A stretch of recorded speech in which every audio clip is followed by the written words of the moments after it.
Sun news நேயர்களுக்கு வணக்கம். Cinema special விவாத மேடை நிகழ்ச்சிக்கு உங்களை வரவேற்பதில் மகிழ்ச்சி. வாரந்தோறும் ஞாயிற்றுக்கிழமைகளில் சினிமா சார்ந்த ஒவ்வொரு தலைப்பின் கீழாக நாம் விவாதித்து வருகிறோம். அந்த வகையில் இந்த வாரம் சினிமா ஸ்பெஷல் விவாத மேடையில் நாம் விவாதிக்க இருக்கிற தலைப்பு, இன்றைய கால தலைமுறைக்கு ஏற்ற வகையில் இன்றைக்கு தமிழ் சினிமா மாறி இருக்கிற காரணத்தினால் ஒவ்வொரு காலகட்டத்திலும் ரசிகர்களுடைய, அதாவது ஒவ்வொரு திரைப்படங்களுடைய கதாநாயகர்களின் வரவேற்பு எப்படியாக இருக்கிறது என்கிற கேள்வி பரவலாக எழுந்திருக்கிறது. ஒவ்வொரு காலகட்டத்திற்கும் ரசிகர்களின் ரசனை தன்மை எப்படியாக மாறுபடுகிறதோ அதற்கேற்ற மாதிரி கதாநாயகர்களுடைய தோற்றங்களும் வடிவங்களும் மாறுபட்டு கொண்டே இருக்கிறது. புதிதாக கதாநாயகர்கள் உருவாகி கொண்டே இருக்கிறார்கள். இந்த கதாநாயகர்களின் வெற்றி எதை வைத்து தீர்மானிக்கப்படுகிறது? ரசிகர்களின் ரசனைக்கேற்பத்தான் இந்த கதாநாயகர்கள் திரைப்படங்களில் இயங்குகிறார்களா அல்லது அந்த கதைக்களம் சார்ந்து இயங்குகிறார்களா என்கிற கேள்வி எழுகிற அதே நேரத்தில் இந்த கதாநாயகர்கள் தொடர்ந்து நீடிக்காமல் போவதற்கான காரணங்கள் என்ன என்கிற கேள்வியும் தொடர்ந்தே எழுகிறது. அது மட்டுமல்லாமல் தமிழ் சினிமாவை பொறுத்த வரைக்கும் ஒரு தனி மனித துதிப்பாடுகிற ஒரு விஷயமாக இருந்த காரணத்தினால் முன்பொரு காலத்தில் எல்லாம் ஹீரோவை மையமாக வைத்து எடுக்கப்பட்ட படங்கள் மிக அதிகமாக வெளிவந்து கொண்டிருந்தது. அதையெல்லாம் உடைத்து யதார்த்த சினிமா முகத்திற்கு தமிழ் சினிமா மாறி இருக்கிற காரணத்தினால் இன்றைக்கு கதைக்கு தேர்வாகிற கதாநாயகர்கள் தான் ஹீரோவாக அந்த படங்களில் பரிணமித்துக் கொண்டிருக்கிறார்கள். அந்த வகையில் வேறு மாநிலங்களில் நடிக்கிற மாதிரி, வேறு சினிமா தளங்களில் நடிக்கிற மாதிரி, வேறு மொழி படங்களில் நடிக்கிற மாதிரி ஒரு 4-5 புதுமுக நடிகர்களோ அல்லது இளம் கதாநாயகர்களோ இணைந்து தமிழ் சினிமாவில் நடிக்காமல் போவதற்கான காரணங்கள் என்ன, இதில் எந்தமான விஷயங்கள் இடையூறாக இருக்கிறது என்கிற பல்வேறு கேள்விகள் குறித்து இன்றைய சினிமா ஸ்பெஷல் விவாத மேடை நிகழ்ச்சியில் நாம் விவாதிக்க இருக்கிறோம். நிகழ்ச்சியில் நம்மிடையே இணைந்து பேசுவதற்காக நடிகரும் திரைப்பட இயக்குநருமான திரு தருண் கோபி அவர்கள் நம்மிடையே இணைந்திருக்கிறார். வணக்கம் சார். இதே போன்று திரைப்பட இயக்குநரான அட்டகத்தி ரஞ்சித் அவர்களும் நம்மிடையே இணைந்திருக்கிறார். வணக்கம் ரஞ்சித். வணக்கம். இதே போன்று திரைப்பட நடிகர் அசோக் குமார் அவர்களும் நம்மிடையே இணைந்திருக்கிறார். வணக்கம். வணக்கம். புதுமுக நடிகரான திரு கலையரசன் அவர்களும் நம்மிடையே இணைந்திருக்கிறார். வணக்கம் கலை. தருண் சார், நிகழ்ச்சி உங்களிடமிருந்து ஆரம்பிக்கலாம் அப்படின்னு நினைக்கிறேன். நான் சொன்ன மாதிரி ஒவ்வொரு காலகட்டத்திலையும் சினிமாவோட ரசனை மாறிட்டே வந்திருக்கு அப்படின்னு சொல்லலாம். ஸ்டுடியோக்கள்ல எடுக்கப்பட்ட சினிமாக்கள்ல இருந்து இன்னைக்கு மீண்டுமாக அதே ஸ்டுடியோக்குள்ள போகிற ஒரு சினிமா வரைக்கும், ஒரு டிஜிட்டல் தொழில்நுட்பம் வரைக்கும் ரசிகர்களுடைய ரசனை ஒவ்வொரு காலகட்டத்துக்கும் மாறிக்கிட்டே வந்தது. அந்த ரசனைகளை ஒரு கால ஓட்டத்துக்கு ஏற்ற மாதிரி திரைப்படங்களும் மாத்திக்கிட்டே வந்துச்சுன்னு சொல்லலாம். இந்த ஹீரோ அப்படிங்கிறவங்க புதுமுகமாக அறிமுகமாகிற கதாநாயகர்கள் அப்படிங்கிறவங்களை பத்தின ஒரு சின்ன இன்ட்ரோடக்ஷன். ஆக்சுவலி பார்த்தீங்கன்னா ஹீரோன்றது அந்த காலத்தில் இந்த காலத்து வரைக்கும் கதைக்கு தான் தேர்ந்தெடுக்கப்பட்ட ஹீரோக்கள் தான் ஜெயிச்சிருக்கு. அப்படி கதைக்காக தேர்ந்தெடுக்கப்பட்ட ஹீரோக்கள் தான் இன்றைய ரஜினி சார் சூப்பர் ஸ்டார் வரைக்கும். இன்றைக்கி நம்ம ரஞ்சித் பண்ண தினேஷ் வரைக்கும் கதைக்காக தேர்ந்தெடுக்கப்பட்ட இதுதான். ஹீரோக்கள் எழுதப்பட்ட கதைகளும் ஜெயிச்சிருக்கு. ஆனால் அது 25% தான் ஜெயிக்கும். 75% பார்த்திங்கன்னா கதையை வச்சு தான் ஹீரோ. ஸோ அதனால் பார்த்திங்கன்னா இப்போ மக்கள் தங்களில் ஒருத்தனாக இருக்கிற மாதிரி இருக்கிற கேரக்டர் தான் விரும்புகிறாங்க. ஒரு அடித்த முன்னாடியெல்லாம் பார்த்திங்கன்னா ஒரு விஜயகாந்த் சார் பீரியட்லாம் பார்த்திங்கன்னா அடித்தா அவர் ஃபைட்டுக்காகவே உள்ளே போய் பார்ப்பாங்க, படம் பார்ப்பாங்க. அந்த மாதிரி ஹீரோக்காக எழுத போட்ட சில சீன்ஸ்லாம் இருக்கும், சில விஷயங்கள்லாம் இருக்கும். ஆனால் இப்போ பார்த்திங்கன்னா யதார்த்தமாக ஒருத்தன் துணிஞ்சு அடித்தா 2 பேரை அடிக்க முடியும். கொஞ்சம் புத்திசாலித்தனம் பண்ணால் ஒரு 5 பேரை ஏமாற்றிட்டு தப்பிச்சு போக முடியும். இதுதான் ஸ்கிரிப்டு. ஓகே, இதுதான் தியரி, உண்மையாக நடக்கக்கூடிய விஷயம். அதனால் ஸோ இப்போ இருக்கிற யதார்த்தமான முகங்கள், அந்த மாதிரி முகங்கள் தான் தேவைப்படுது. இல்லைன்னா நான்லாம் ஹீரோ ஆகிருக்க முடியாது. சரி, அந்த மாதிரி முகங்கள் தேவைப்படுறாங்க. நீங்கள் சொல்கிற மாதிரி அந்த ஹீரோக்களுக்கான அந்த வரையறையை, அந்த ஃபார்முலாவை உடைச்சி தமிழ் சினிமா நிறைய பேர் ஹீரோவாக்கி இருக்கு, அந்த கதைக்கு நாயகர்களாக மாற்றிருக்கு அப்படின்னு சொன்னாலும் தமிழ் சினிமாவை பொறுத்த வரைக்கும் நீங்கள் சொல்கிற ரஜினிகாந்தோ அல்லது கமலஹாசனோ மற்ற ஹீரோக்கள் அப்படிங்கிறவங்களோ ஒரு தனிநபரை மையமாக வைத்து இப்போ ஹீரோக்காக படம் பண்ணுறது அப்படிங்கிற மாதிரியான ஒரு காலகட்டம் இருந்தது. அந்த ஹீரோவை முன்னிறுத்தி தான் ஒட்டுமொத்த படத்தில் இயங்குகிற கலைஞர்கள் அந்த படமே அப்படிங்கிற அந்த காலகட்டம் இருந்தது. அதுக்கும் தற்போதைய காலகட்டத்துக்கும் இருக்கிற வித்தியாசம் ரொம்ப பெருசாக எதை பார்க்குறீங்க? பெருசான்னா பார்த்தீங்கன்னா இப்போ ஆடியன்ஸ் ரசனை மாறி இருக்கிறதாங்க பெரிய விஷயம். அதுதான் காரணங்க. சரி, என்னென்னா அப்போ பார்த்தீங்கன்னா இப்போ குறிப்பிட்ட நடிகர்கள் ஒரு 10 நடிகர்கள் இருக்காங்க இல்லைங்களா, அவங்க படம் போஸ்ட் ஒட்டினோடனே ஓடி போய் படம் பார்ப்பாங்க. அதுக்குள்ளே என்ன கதை இருக்குது இது இருக்குன்னுலாம் பார்க்க மாட்டாங்க. அதுக்கிடையில் நல்ல படங்கள் கதை உள்ள படங்கள் ஜெயிச்சிட்டு இருந்துச்சு. இப்போ எப்படின்னா பார்த்தீங்கன்னா என்ன பப்ளிசிட்டி பண்ணாலும் அந்த படத்தோட பேர் தெரிஞ்சு வச்சுக்கிறதுக்காக தான் அது. அதனுடைய ரிசல்ட் பார்த்திங்கன்னா ஃபஸ்ட்டு எஃபியில் பார்க்குறாங்க. எஃபியில் பார்த்து ஃபேஸ்புக்கில் பார்த்துட்டு அதை டிசைட் பண்ணிவிட்டு தான் உள்ளே போய் நுழையிறாங்க. அங்கே போய் படம் நல்லா இருக்குன்னு ஒருத்தருக்கு பிடிச்சதுன்னா 100 பேருக்கு நல்லா இருக்குன்னு ஒருத்தரே பாஸ் பண்ணிடுறாரு. ஸோ இன்னைக்கு ரசனை சமூக வலைதளங்கள் தான் ஒரு ரசனை தீர்மானிக்கும். கண்டிப்பா. நிச்சயமா தொடர்ந்து பேசலாம். ரஞ்சித், இப்போ சார் சொன்ன மாதிரி கதைக்கான நாயகர்கள் தான் இன்னைக்கு கதைகளுக்கு தேர்வு செய்யப்படுறாங்க அப்படின்னும் போது மீண்டுமா ஒரே விஷயத்துல நம்ம நிற்கிறோம் அப்படின்றது, ஒவ்வொரு காலகட்டத்திலும் ரசிகர்களோட ரசனை மாறி இருக்கு அப்படின்னா எப்படி மாறி இருக்குன்னா, இவர் சொன்ன மாதிரி இன்றைக்கு சமூக வலைதளங்களோட ஆதிக்கம் அதிகமாயிருச்சு, ஃபேஸ்புக்கோட டாமினேஷன் தான் அதிகம். இன்னைக்கு தேட்டர்ல உட்காந்துக்கிட்டு படம் பார்த்துட்டு இருக்கும்போதே இந்த படம் இப்படி இருக்கு அப்படி இருக்குன்ற போடுற அந்த ஒரு ஸ்டேட்டஸ் தான் ரசிகர்களோட ரசனையை தீர்மானிக்குது அப்படின்னு சொல்ற அதே நேரத்துல ஒரு இயக்குனர் ஒரு கதையை தயார் பண்ண உடனேயே இந்த கதைக்கு யார் பொருந்துவாங்க அப்படிங்கிற அந்த ஒரு விஷயத்துக்குள்ள வரும்போது புதுமுகமாக அறிமுகமாக போகிற நடிகர்களை எந்த அடிப்படையில் இயக்குனர்கள் தேர்வு செய்கிறாங்க? ஆக்சுவலி எல்லாருக்குமே ஒரு பயம் இருக்குது. ஏன்னா ஃபிலிம் சொசைட்டி இப்போ ஃபிலிமே என்னென்னா கமர்ஷியல் பேஸ்டு தான் இங்கே மேக்ஸிமம் ஒர்க் பண்ணிருக்காங்க. ஏன்னா பேரல் சினிமா அப்படின்றது இங்கே ரொம்ப கம்மியாக இருக்குது. அப்போ கமர்ஷியல் சினிமா தான் பண்ணோம், கமர்ஷியலாக ஜெயிச்சா தான் அதை வெற்றி தான் இங்கே எல்லாருக்குமான ஒரு ஃபார்முலாவாக இருக்குது. அப்போ நம்ம பண்ணோன்னாவே ஃபஸ்ட்டு ஸ்கிரிப்ட் எழுதி முடிச்சதுக்கப்புறம் எந்த ஹீரோ பண்ணலாம் அப்படின்னு தான் எல்லாருமே யோசிப்பாங்க. ஒரு சிலர், அதாவது ஒரு சிலர் தவிர்த்து மற்ற மேக்ஸிமம் டேரக்டர்ஸ் ஹீரோவை ஏன்னா தியேட்டர்ஸ்க்கு அப்புறம் படம் எடுக்கிறது கூட பிரச்சனை இல்லைங்க. படம் எடுத்து முடிச்சதுக்கப்புறம் ரிலீஸ் பண்ணுறது தான் பெரிய பிரச்சனையே. அங்கே தான் டிஸ்ட்ரிபியூட்டர்ஸ் உட்காருவாங்க, அங்கே தான் எல்லாம் பார்ப்பாங்க. அங்கே ஹீரோ இவங்க நடிச்சிருந்தா நல்லாயிருக்கும், அவங்க நடிச்சிருந்தா நல்லாயிருக்கும் அப்படின்ற ஒரு மைண்ட் செட் இருக்குதுல்ல, இது ஒரு பிரச்சனை. ஓகேங்களா? இந்த பிரச்சனை எல்லா இயக்குனர்களும் பிரச்சனைன்ற தளத்துக்குள்ளதான் தருண் போல அந்த பிரச்சனை தான் நான் உங்ககிட்ட கேட்கவில்லை. இல்லை அதுதான், ஏன்னா இங்கே சேலபிள் கண்டென்ட்னு என்ன சொல்கிறான்னா, நீ என்ன படம் எடுக்கல அதெல்லாம் விஷயமே கிடையாது.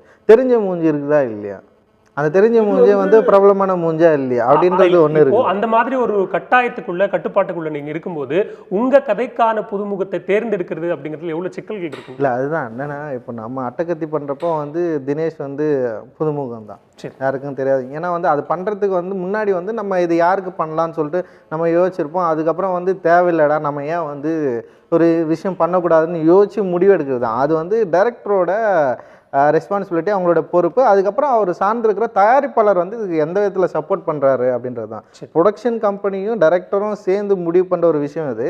இதே சமயத்தில் சில இயக்குனர்கள் மிக என்ன சொல்கிறது தைரியமான முடிவுகள் எடுக்கிறாங்க. ஏன் நம்ம புதுமுகங்களை போட்டால் தான் இதுக்கு செட் ஆகும், இல்லைன்னா ஆகாது அப்படின்ற முடிவும் இயக்குனர்களை சார்ந்து தான் இருக்குது. இல்லை அந்த முடிவுக்கு எதிர்ப்புகள் எவ்வளோ இருக்கும், தடைகள்? எதிர்ப்பு கிடையாதுங்க, இங்கே பாசிபிலிட்டிஸ் தான்.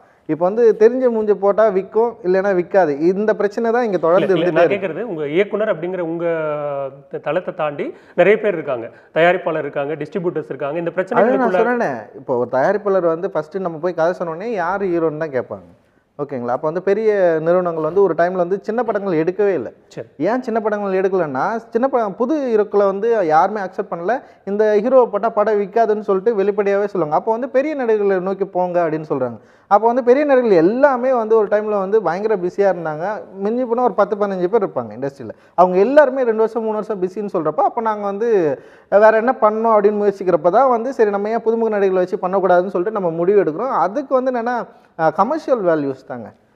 இந்த படம் விற்கும் விற்காதுன்ற ஒரே ஒரு கான்செப்டில் தான் ஒட்டுமொத்த சினிமாவும் இயங்கினே இருக்குது. ஓகே ரஞ்சித், தொடர்ந்து பேசலாம். அசோக், சினிமா பொறுத்த வரைக்கும் ஒட்டுமொத்தமாக இந்திய சினிமாவே ஒரு கமர்ஷியல் அப்படிங்கிற ஒரு கட்டத்துக்குள்ளே போயிருச்சு. இயங்குறது எல்லாமே கமர்ஷியலாக தான் இயங்குது. வருஷத்துக்கு மாதத்துக்கு அப்படின்னு கணக்கு பார்த்துக்கிட்டு இருந்த படங்கள் இன்னைக்கு எண்ணிக்கை அதிகமாக தாண்டிருக்கு, 300 தாண்டிருக்கு அப்படின்னு சொல்லலாம். சார் சொன்ன மாதிரி இங்கே இருக்கிற நீங்கள் லிஸ்ட் அவுட் பண்ணுற ஒரு மெயின் கேரக்டர்ஸ், லீட் ரோல் பண்ணக்கூடிய முக்கியமான கதாநாயகர்கள், இங்கே ஹீரோ வர்ஷிப் அப்படிங்கிற ஒரு விஷயம் அதிகமாக இருக்கிற காரணத்தினால இவங்க தான் பண்ணணும், இவங்க பண்ணாதான் படம் ஓடும், இவங்க பண்ணாதான் தேட்டருக்கு ஆடியன்ஸ் வருவாங்க அப்படிங்கிற விஷயங்களை பிரேக் பண்ணது அப்படிங்கிறது ரஞ்சித் சொன்ன இந்த சில விஷயங்களா? அதாவது ஃபர்ஸ்ட் ஆஃப் ஆல் இங்க ப்ரொடியூசர் ஏத்துக்க மாட்டாங்க, டிஸ்ட்ரிபியூட்டர் ஏத்துக்க மாட்டாங்க அப்படிங்கிறதா, இல்ல பெரிய நடிகர்களோட கால் ஷீட் கிடைக்கல அதனால புதுமுகங்களை அறிமுகப்படுத்தலாம் அப்படிங்கிறதா, இல்ல புதுமுக நடிகர்கள் தான் இந்த உருவாக்குகிற எழுதுகிற கதைகளுக்கு திரைக்கதைக்கு பொருந்துவாங்க அப்படிங்கிற விஷயமா?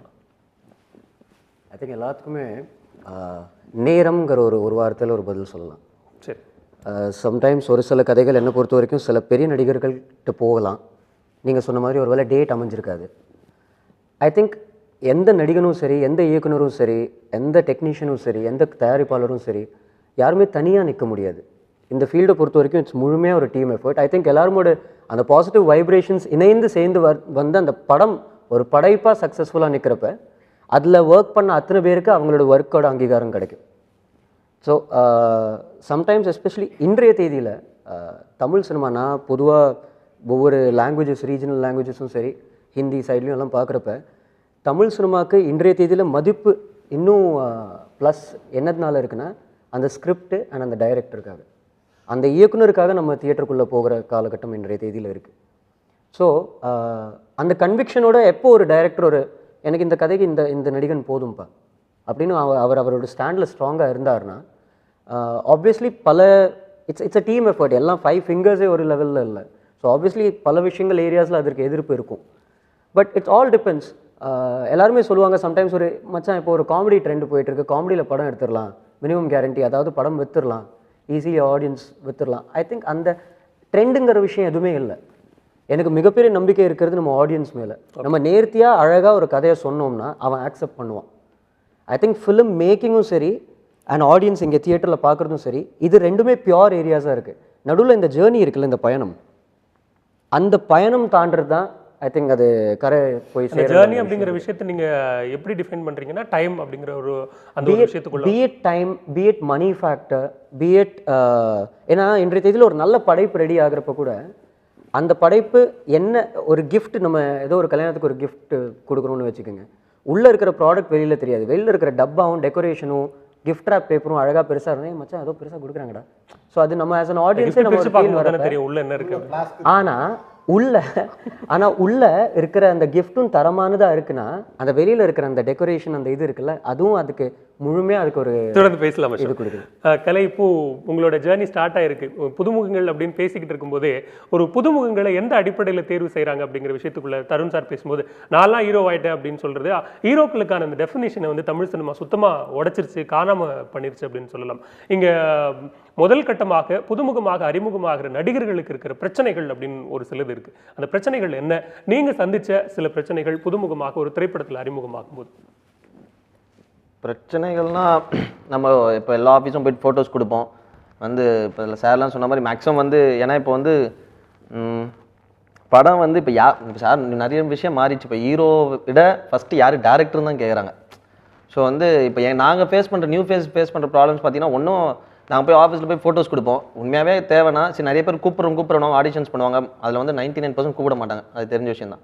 அதையும் மீறி சார் மாதிரி சிலர் ஏதாவது வாய்ப்பு கொடுத்தா அந்த மாதிரி இப்போ ஏன்னா நான் பண்ண படங்கள் எப்போவுமே இப்போ இது வரைக்கும் பண்ண படங்கள் எல்லாமே நான் போய் ஃபோட்டோ கொடுத்து செலக்ட் ஆனது தான். யார் சொல்லியோ இந்த மாதிரி அந்த மாதிரி எதுவும் கிடைக்கல. ஃபஸ்ட்டு மிஷ்கின் சார் நந்தலாலால் ஒரு ரோல் கொடுத்தாரு. அது அவர் பிடிச்சிருந்தால் தான் முகமுடின்ற ஒரு படத்தில் ஒரு சின்ன ரோல் கொடுத்தாரு. ஸோ அந்த மாதிரி நான் எங்களை மாதிரி ஆட்கள் வரத்துக்கு ஒரே பிரச்சனை என்னென்னா டைம். நீ கண்டிப்பாக கொஞ்சம் எஸ்டாப்ளிஷ்டாக ஒரு படம் 2 படம் தெரிய வரைக்கும் ஒரு 4-5 வருஷம், ஒரு 6 வருஷம், 7 வருஷம், 8 வருஷம் ஆகும். அதுக்கு வெயிட் பண்ணோம், உண்மையாக ட்ரை பண்ணோம், சின்சியராக இருந்தால் வரும். பிரச்சனைகள்லாம் ஒன்றும் இப்போ என்ன சொல்கிறது, டைம் தான். நம்ம பிரச்சனைகள் யாரையும் நம்ம தப்பு சொல்ல முடியாதுல்ல. இப்போ அவங்க நீங்கள் என்னை வச்சு எடுக்கலாம், நான் போய் கொஸ்டின் நான் பண்ண முடியும். அவங்களுக்கு தேவையான அவங்க கதையை டிசைன் பண்ணாங்கன்னா அவங்களுக்குன்னு ஒரு கேரக்டர் வச்சிருப்பாங்க. சார் சொன்ன ப்ரொடியூசர் சொல்கிறதான் கேட்க முடியும். இப்போ எனக்கும் சில படங்கள் இவர் வச்சு பண்ணால் இல்லைங்க வேணாங்க, நம்ம வேறு யாராவது கொஞ்சம் ஒரு 2-3 படம் பண்ண ஆட்கள் அந்த மாதிரி போகலான்னு அப்படி சொல்கிறாங்க. அதுக்கு மேஜரான ரீசன் பிஸ்னஸ் தான். இவனை வச்சு பண்ணால் போட்ட காசு எடுக்கணும், வருமா வராது. இப்போ என்ன வச்சு பண்ணாங்க வராது. ஸோ அது மாதிரி அது இல்லை, நம்ம வளர்ற வரைக்கும் அது உண்மை தானே. இப்போ நமக்குன்னு ஒரு இது வரணும்ல. ஸோ ஆங்கிலத்திலே சொல்லுவோம்ல, nothing succeeds like success. I think அந்த ஒரு படம் அது ரெக்கக்னிஷன் ஒரு விஷயம் வந்துருச்சுன்னா ஐ திங்க் அந்த ஆக்டருக்கும் சரி, அந்த இயக்குனருக்கும் சரி, அந்த டீமுக்கே மொத்தமாக it helps to move on to the next league. அந்த நேரம் அந்த படம் அந்த வெள்ளிக்கிழமை எப்போ வரும்னு அது அந்த ஸ்கிரீன் பேர் ஆகிட்டு தான் தெரியும். தொடர்ந்து பேசலாம் அசோக். தமிழ் சினிமா பல்வேறு தளங்களில் இயங்கி கொண்டிருந்த, அதாவது ஸ்டுடியோக்களுக்குள்ளாக இருந்த சினிமா எப்படியாக யதார்த்த சினிமாக வெளிவந்ததோ அந்த மாதிரி இன்னைக்கு இயக்குநர்களுடைய எண்ணிக்கை எந்த அளவுக்கு அதிகரித்திருக்கிறதோ, வெளிவருகிற திரைப்படங்களின் எண்ணிக்கை எந்த அளவுக்கு அதிகரித்திருக்கிறதோ அதே அளவுக்கு புதுமுகங்களின் எண்ணிக்கை அதிகரித்திருக்கிறது. இங்கு வாய்ப்பு கிடைத்த புதுமுகங்கள், வாய்ப்பு கிடைக்காத புதுமுகங்கள், இந்த 2 கிரைட்டீரியாவில் பிரிச்சிடலாம். புதுமுகங்கள் இன்னுமாக நீடிப்பதற்கான பிரச்சனைகள், அதாவது டைம் அப்படிங்கிற ஒரு விஷயத்துக்குள்ளதான் நாங்கள் ரொம்ப சிக்கலா மாட்டிக்கிட்டு இருக்கோம். இந்த டைம் அப்படிங்கிறது அமைஞ்சிட்டா வாழ்க்கையில் எல்லாமே சக்சஸ் ஆயிடும். எங்க புதுமுகங்களாக நாங்கள் அறிமுகமாகிற சினிமாவில் அப்படின் போது எத்தனை ஆண்டுகள் சஸ்டைன் பண்றதுக்கு இவங்க படுற கஷ்டம் என்னென்ன இருக்கு, புதுமுகங்களாக அறிமுகமாகிற நடிகர்கள் சேர்ந்து நடிப்பதில் இருக்கிற பிரச்சனைகள் என்ன, தொடர்ந்து பேசலாம். சண்டே ஸ்பெஷல் விவாதமேடை ஒரு சிறிய இடைவேளைக்கு பிறகு.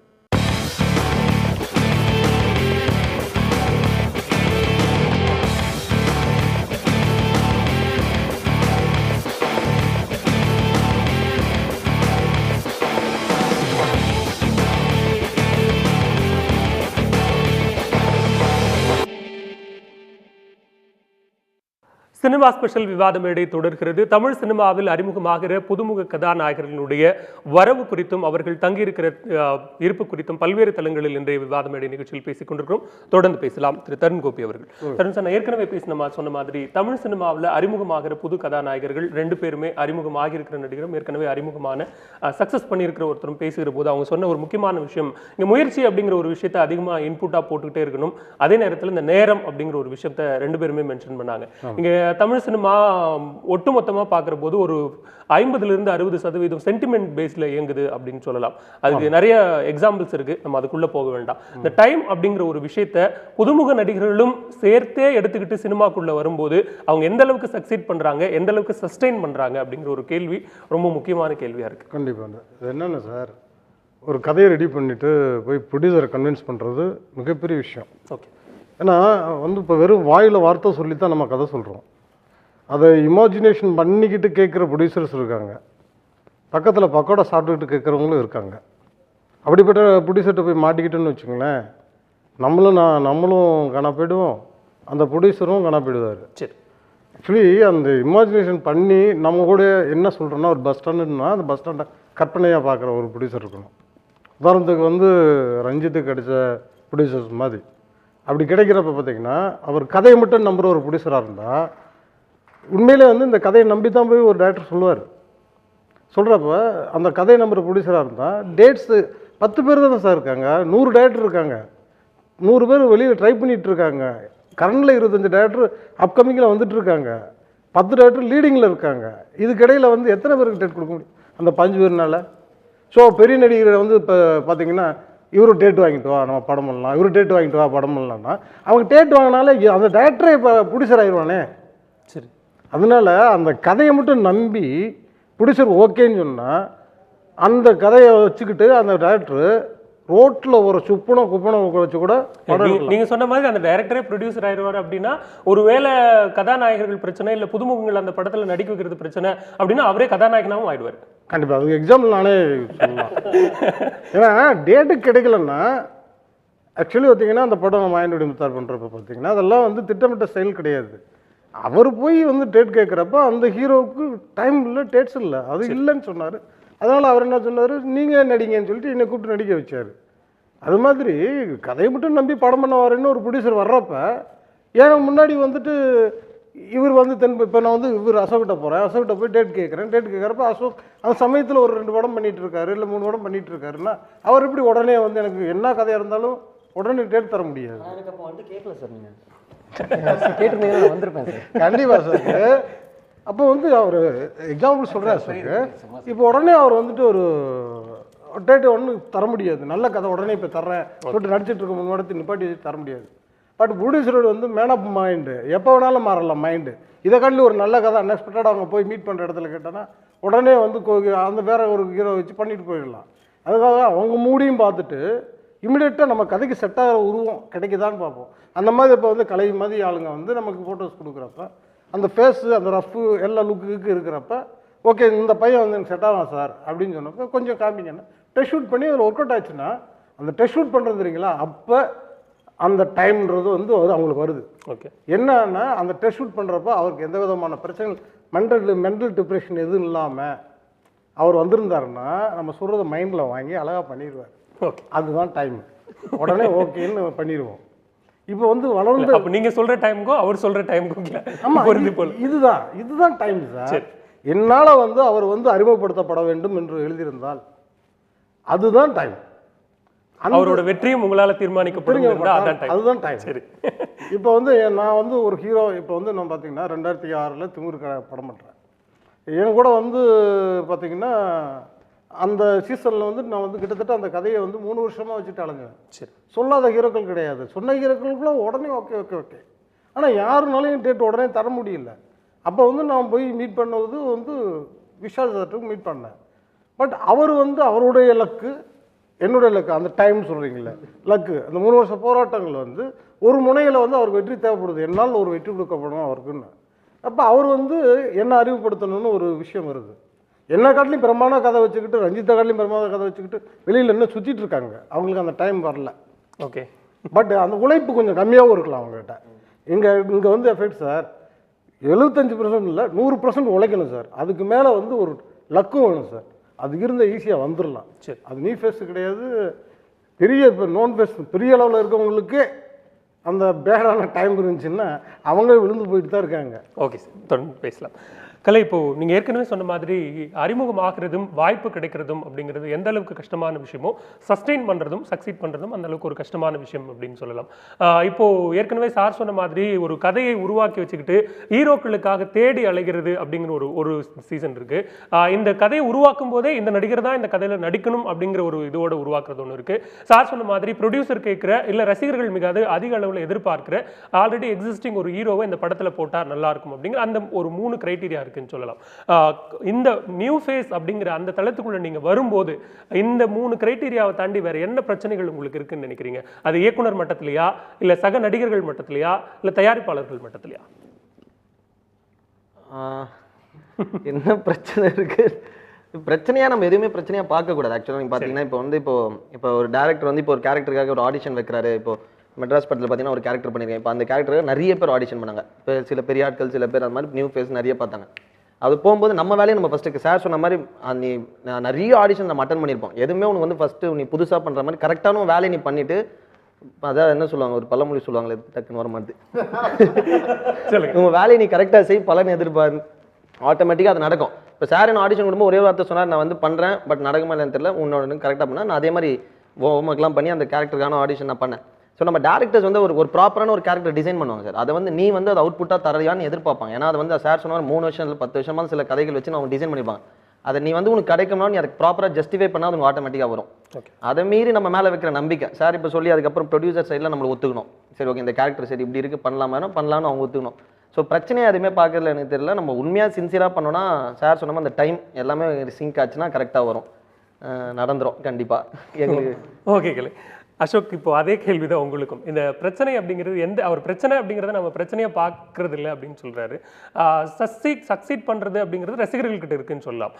அசோக் வந்து எந்த தலைமுறை ரசிகர்கள் ஏத்துக்கிட்டு இருக்காங்க, இந்த கதைக்கு ஒரு பொருத்தமானவர், அதை தாண்டி இவர் வந்து ஒரு ஹீரோக்கான குவாலிட்டிஸோடு இருக்கிறவர் அப்படிங்கிற ஒரு விஷயத்தோட ரசிகர்கள் ஏத்துக்கிட்டாங்களா அப்படிங்கிற ஒரு விஷயம் இருக்கு. சஸ்டெயின் பண்றதுல இருக்கிற பிரச்சனைகள் என்ன? ஐ திங்க் இது எல்லா துறையில் இருக்குது. சினிமா என்னை பொறுத்த வரைக்கும் சார், ஒரு ஐடி ப்ரொஃபஷன்னாலும் ஒருத்தர் குவாலிஃபைடாக தான் ஒருத்தர் இருந்தாருன்னா அவருக்கு அந்த வேலை கிடைக்கும். அதே மாதிரி ஃபார் எக்ஸாம்பிள் நான் ஒரு நடிகனாக வரப்போ சின்ன வயசுலேருந்து கடவுள் நகரத்தில் முதல்ல பரதநாட்டியம் கற்றுக்கிட்டேன். கண்டெம்பரரி, ஜாஸ், பாலே, ஸ்டேஜ் ட்ராமா, தியேட்டர் நிறைய பண்ணிகிட்டு இருந்தேன். சினிமாவுக்கு வரப்போ ஸ்டண்ட் ஃபைட்ஸ் எல்லாம் கற்றுக்கிட்டேன். So my only idea was, நான் ஒரு துறையில் இதுதான் என்னோடய பேஷன், இதுதான் என் ப்ரொஃபஷனாக ஆக போகுதுன்னா நான் குவாலிஃபைடாக முதல்ல போய் வேலை கேட்கலாம்.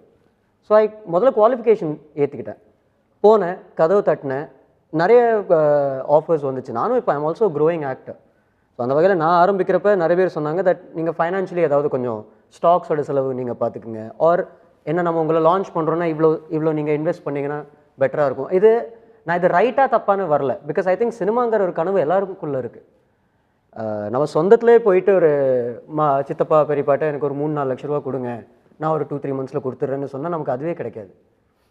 அப்போது ஒரு டைரக்டர் போயிட்டு எனக்கு ஒரு 1 கோடி 2 கோடி ரூபா கொடுங்க, இல்லை 10 கோடி 20 கோடி ரூபா கொடுங்க, நான் ஒரு படம் எடுக்கிறேன், இது மேலே உங்களுக்கு ப்ராஃபிட் பண்ணி கொடுக்குறேன்னு சொல்லி ஒரு ப்ரொடியூசரை கன்வின்ஸ் பண்ணுறதே மிகப்பெரிய போராட்டம். சரி. ஸோ அதே மாதிரி ஈவன் ஆஸ் அன் ஆக்டர் அவங்க நம்மக்கிட்ட ஃபைனான்ஷியலி ஏதாவது எதிர்பார்க்குறாங்கன்னா அவங்க ரைட்டாக ராங்கானு நான் அதுக்குள்ளே வரல. எனக்கு பர்சனலி அதில் உடன்பாடும் இருக்கல, செகண்ட்லி கெப்பாசிட்டியும் இல்லை. ஸோ நானும் யோசிச்சேன், உடன்பாடு இல்லைன்னும் போதே அது ரைட்டாக தப்பாங்கிற விஷயத்துக்குள்ளே போக வேண்டாம். True. So my point was, நான் பண்ண இன்வெஸ்ட்மெண்ட்ஸ் எல்லாம் என்னோட ட்ரைனிங்கில் நடந்திருக்கு. சரி. ஸோ நான் குவாலிஃபைடாக போய் நிற்கிறப்ப கதவு தட்டுறப்ப சரி 10 கதவு தட்டினா ஏதாவது ஒன்று திறக்கும். அது நம்ம அந்த முயற்சியில் தான் we are going on. Okay. So அது எந்த வகையிலையும் I think the struggle or பிரச்சனைகள்னு பார்த்தோம்னா எல்லா ஃபீல்ட்ஸில் இருக்குது. ஒருத்தன் அவன் மந்த்லி டார்கெட்டை ஆஃபீஸில் பண்ணான்னா ஆஃபீஸ் 4 செவருக்குள்ளே எல்லாருமே கை தட்டுவாங்க. சினிமாவில் இருக்கிறவனுக்கு ஆஃபீஸ் கொஞ்சம் பெருசாக இருக்குது, அவ்வளோதான். சரி. அவன் நல்லா சக்ஸஸ்ஃபுல் ஆனான்னா உலகத்துக்கு தெரியுது. பட் பண்ணுற உழைப்பு எல்லாரும் அவ்வளோதான் உழைக்கிறாங்க. ஸோ உழைப்பு கொடுத்தா சஸ்டெயின் பண்ண முடியும் அப்படிங்கிறீங்க? கண்டிப்பாக சார். ஐ திங்க் சில பேருக்கு வாய்ப்பு ஈஸிலி அமைஞ்சிடலாம், பட் நீங்கள் சஸ்டெயின் பண்ணணும்னா உங்களுக்குள்ளே அந்த விஷயம் இருக்கணும். ஓகே, கண்டிப்பாக. ரஞ்சித், இப்போது ரஜினிகாந்த் சார் முதல் முறையாக அவரோட முதல் படத்தில் அறிமுகமாகும் போதும் அவரும் ஒரு அறிமுக கதாநாயகன் தான். தினேஷ் உங்களோட முதல் படத்தில் அறிமுகமாகும் போதும் அவரும் ஒரு அறிமுக கதாநாயகன் தான். இந்த காலகட்டத்தை கம்பேர் பண்ணாமல் இந்த வாய்ப்புகள் அப்படிங்கிற அடிப்படையில் இந்த புதுமுகங்களை நீங்கள் அடிப்படையாக வைக்கும்போது நல்ல கதை இருந்திருக்கு, நல்ல தயாரிப்பாளர் இருந்திருக்காரு, நல்ல இயக்குனர் இருந்திருக்காரு, நல்ல நல்ல பாடல்கள் அமைஞ்சிருக்கு படத்தில், ஆடியோ வைஸாக பாடல்கள்லாம் ஹிட்டாக இருக்குது. கதாநாயகர்களால் அறிமுகப்படுத்தப்பட்ட புதுமுக கதாநாயகர்களால் படம் தோல்வி அப்படிங்கிற எடுத்துக்காட்டுகள் நிறைய இருக்குது அப்படின்னு சொல்லலாம். அந்த எடுத்துக்காட்டுகளை அடிப்படையாக வச்சு நீங்கள் ஒவ்வொரு தயாரிப்பாளர்கிட்டையும் பேசும்போதும் இல்லை தயாரிப்பாளர் இயக்குநர்கள் கிட்ட அணுகும் போதும் இந்த அணுகுமுறை அப்படிங்கிறது எந்த அளவுக்கு ஒர்க் அவுட் ஆகும்னு நினைக்கிறீங்க? இல்லை, அது கேள்வியே தப்பு. ஆக்சுவலி ஏன்னா பெரிய புதுமுக நடிகர்கள் தோக்குற படங்கள் பெருசாக கவனிக்கப்படுறது கிடையாது. ஓகேங்களா? ஏன்னா வந்து பெரிய நடிகர் இல்லை, அதான் சொல்கிறேன், அவங்க வந்து கவனிக்கப்படுறதே கிடையாது. அதனால் வந்து அதை பற்றி யாரும் பயப்பட போகிறதில்ல. அப்புறம் பெரிய நடிகர்கள் நடித்து தோல்வியற்ற படங்கள் தான் பொதுவாக வந்து பெரிய பயத்தை வந்து இங்கே கிரியேட் பண்ணியிருக்கு. அப்புறம் என்னென்னா, புதுமுக நடிகர்களால் தோக்குது அப்படின்றது வந்து நம்ம டைரக்டரோட ஃபால்ட்டு தான் அது. ஏன்னா வந்து அவர் வந்து ஒரு கேரக்டர் டிசைன் பண்ணியிருப்பார், அதுக்கேற்ற மாதிரி ஒருத்தனை வந்து காஸ்டிங் பண்ணலைன்னா அது வந்து பிரச்சனை தான். அது வந்து நடிகனால் தோல்வி அடையுது அப்படின்றது வந்து மேக்ஸிமம் பாசிபிலிட்டிஸ் கம்மி. ஸ்கிரிப்ட் சரியில்லைன்னா இல்லை வந்து ஒழுங்காக எடுக்கல, இந்த மாதிரி விஷயங்களால தோக்குறது. அது நான் எந்த எக்ஸ்பெக்ட்ல கேட்குறேன் அப்படின்னா, இன்னைக்கு ரசிகர்கள் அப்படிங்கிறவங்க நான் ஏற்கனவே சொன்ன மாதிரி ரொம்ப வளர்ந்துட்டாங்க, உலக சினிமாக்களை பார்க்குறாங்க, மாற்று மொழி திரைப்படங்களை பார்க்குறாங்க. இந்த கதைக்கு இந்த கதாநாயகன் பொருத்தம் இல்லை, இந்த கதைக்கான ஹீரோ பொருத்தம் இல்லை அப்படின்னு யோசிக்கிற அளவுக்கு ரசிகர்கள் வளர்ந்துட்டாங்கல்ல, அந்த அடிப்படையில் அது எங்கே போகுதுன்னா ஒன்றுமே இல்லை. நீங்கள் ஸ்கிரிப்டை வந்து நீங்கள் சொல்கிறப்ப அவன் வந்து படம் பார்க்குறப்பவே வந்து என்னென்னா படத்தை வந்து டிஸ்கனெக்ட் எங்கே திரும்ப ஆகிறான், படத்தோட சுவாரஸ்யம் குறையிறப்பவே டிஸ்கனெக்ட் ஆகும். டிஸ்கனெக்ட் ஆகிறப்ப தான் ஒவ்வொன்றா யோசிக்க ஆரம்பிப்பான். இந்த பொண்ணு சரியில்லை, அந்த பொண்ணு சிரிக்கிறது சரியில்லை, இந்த பையன் சரியில்லை, இவன் நடந்து வருது சரியில்லை. இது எல்லாமே வந்து உங்களுடைய கதை வந்து அவனை வந்து ஈர்க்காதப்போ, உங்களுடைய விஷுவல்ஸ் அவனோட ஈர்க்காதப்போ, உங்களுடைய அந்த என்ன சொல்ல நீங்கள் சொல்கிற கதை ஸ்டோரி டெல்லிங் வந்து அவனுக்கு வந்து ஈடுபாடு இல்லாதப்போ தான் இது நெக்ஸ்ட் செகண்டரியாக இங்கே போகிறான். நிறைய திரைப்படங்கள் நல்ல, அதாவது என்னென்னா, அதாவது என்ன சொல்கிறது, ஒரு நல்லா எடுக்கப்படாத திரைப்படங்கள் கூட பெரிய ஹிட் ஆகிருக்குங்க. சரி, ஓகேங்களா? அதனால் வந்து படம் வந்து இப்படி தான் எடுத்தா, இந்த மாதிரி ஆக்டர் நடித்தாதான் வந்து நாங்கள் பார்ப்போம்லாம் யாருமே சொல்ல. அவங்களுக்கு வந்து கதை வந்து சுவாரஸ்யமாக சொல்லணும். அது வந்து நீங்கள் டெக்னிக்கல் நல்லா எடுக்காத படங்கள் கூட இன்றைக்கி வந்து பெரிய லெவலில் வந்து இந்த விஷயத்தில் என்னென்னா, நீங்கள் ஏற்கனவே சொன்ன மாதிரி தான் இந்த படத்தில் இவங்க தான் நடித்தா நாங்கள் பார்ப்போம் அப்படிங்கிறது வந்து ரசிகர்களோட மனோநிலையிலிருந்து தயாரிப்பாளரோ அல்லது விநியோகஸ்தர்களோ பார்க்குற பார்வை தான். இது இயக்குனர் அப்படிங்கிறவர் விநியோகஸ்தர்களே கிடையாது. இப்போ டோட்டலாக காலி. அதை நீங்கள் முதல்ல விட்டுருங்க, சரி, உள்ளே இழுக்காதீங்க. தயாரிப்பாளர் ஓகே பண்ணணும் இல்லை, அதான் தயாரிப்பாளர் அப்படிங்கிற பார்வையிலிருந்து இந்த கதைக்கு இவர் பொருத்தமானவர், இவர் நடிச்சா தான் எனக்கு வருமானம் அப்படிங்கிற பார்வையிலிருந்து பார்க்கணும் அப்படின்னு சொல்றதை ஏற்றுக்கலாமா? இல்லை நீங்கள் சொல்ற மாதிரி இயக்குனர் முடிவு பண்றவர் தான், இவர் தான் இந்த கதைக்கு பொருத்தமா இருப்பாரு, இதை கொடுத்தா ரசிகர்கள் ஏற்றுப்பாங்க அப்படிங்கிறது முடிவா? இது ஏன்னா வந்து தயாரிப்பாளரும் இயக்குனரும் வந்து வேற ஒரு ஆளுங்க. ஓகேங்களா? இப்போ என்னென்னா, பொதுவாகவே எல்லா இயக்குநர்களும் அவங்களுக்கு கம்ஃபர்டபுளான ஒரு ஆர்டிஸ்ட்டை தான் தேர்ந்தெடுப்பாங்க, அந்த கம்ஃபர்டபுளான ஆர்டிஸ்ட் தான் வேணும்னு நினைப்பாங்க. சரி, ஆனால் வந்து இங்கே கமர்ஷியலாக ஒரு படத்தை வந்து நம்ம வந்து விற்கணும். இப்போ வந்து என்னுடைய படம் வந்து ஒரு 5 கோடி ரூபா வந்து அந்த நான் கதை எழுதுறேன், இது வந்து இவ்வளோ பெரிய பட்ஜெட் ஆகும் அப்படின்றப்போ நான் ப்ரொடியூசர் கிட்ட போகிறப்போ ப்ரொடியூசர் வந்து புதுமுக நடிகர்களை வந்து இந்த 5 கோடி ரூபா அந்த பண்ண கமர்ஷியல் கம்ஃபர்டபுள் அப்படிங்கிற விஷயத்துக்குள்ள உங்களுக்கு எக்ஸிஸ்டிங் ஆக்டர் ஓகேவா இல்லை புதுமுகமா? அதுதான் நான் சொல்ல வரேன். அதுதான் நான் தயாரிப்பாளர் சப்போர்ட் பண்ணால் மட்டும்தான். நான் வந்து 10 கோடி ரூபாய்க்கு வந்து ஒரு ஸ்கிரிப்ட் வந்து பெரிய பட்ஜெட்டில் எழுதின்னு போனால் கூட இது வந்து புதுமுக நடிகர் வேணும்னு நான் சொன்னால் தயாரிப்பாளர் ஒத்துக்கினாருன்னா இங்கே வந்து எல்லாமே வந்து வேற மாதிரியா மாறதுக்கான வாய்ப்புகள் இருக்கு. நீங்கள் பெரிய பட்ஜெட் படங்களில் வந்து புதுமுக நடிகர்களை வச்சு எடுக்கிறதுக்கான வாய்ப்பு இங்கே வந்து 0%. பட்ஜெட் அடிப்படையில் தான் புதுமுக கதாநாயகர்கள் தீர்மானிக்கப்படுறாங்க. பில்லர் சொல்லி என்னன்னா, ஒரு ப்ரொடியூசர் இருக்காருன்னு வச்சுக்கோங்க, ரன்னிங் ப்ரொடியூசர். ஒரு போகிறப்பே வந்துட்டு இப்போ நான் கதை சொல்ல போகிறேன், இப்போ ரஞ்சித்து கதை சொல்ல வர்றப்போ நாங்கள் வந்து ரெண்டு பேருக்கும் டைம் கொடுத்துருக்கப்ப நான் வந்துட்டு ஒரு பெரிய டைரக்டர்கிட்ட அசிஸ்டன்ட் ஒர்க் பண்ணியிருக்கேன், அவர் ஆவரேஜாக ஒரு டைரக்டர்கிட்ட ஒர்க் பண்ணியிருக்கேன். ஃபஸ்ட்டு வந்து அப்பாயின்மெண்ட் கொடுக்குறதே அந்த பெரிய டைரக்டர்கிட்ட ஒர்க் பண்ணவங்க தான் கொடுப்பாங்க. கொடுத்து செகண்ட் வந்து அந்த டைரக்டர் வந்து செகண்டு அந்த வேலிபுல் உள்ளவரை கூப்பிட்டு கதை கேட்பாங்க.